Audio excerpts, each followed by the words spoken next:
what we also are seeing with and taking, I guess, advantage of these engines that are out there, that you're seeing small development teams be able to do things that are now like really, really competitive. Not necessarily in the MMO genre, but that are doing more smaller scaled games that are maybe in some cases competing with even the AAAs. Now, you're so right. Right. So with that being said, though, like, is that the way of the future? And if you can kind of put that into perspective, use all the jargon and lingo that you need to put that into perspective, like in comparison when you were coming up and the cost that would be associated to make a game that looked anything like what it does now that some of these smaller teams and smaller devs are doing versus what you can do now and what you can accomplish. Are you able to kind of put that into more perspective?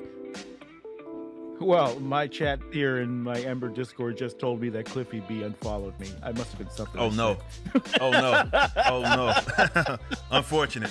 And, so yeah, you're absolutely right.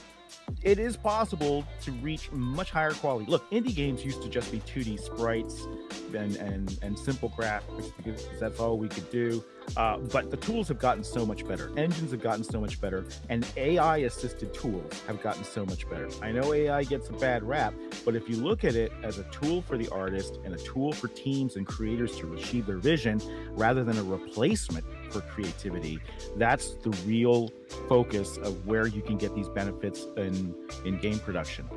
So the problem is that AAA studios have gotten very, very lazy and fat. COVID was boom time, right? You had so much customers, so much sales, you could do anything and make money. People were so hungry for games sitting at home. And what happens when these studios get really big is you get a lot of Dilbert-like corporate politics, unfortunately. And I know friends at Blizzard told me everything that went on there.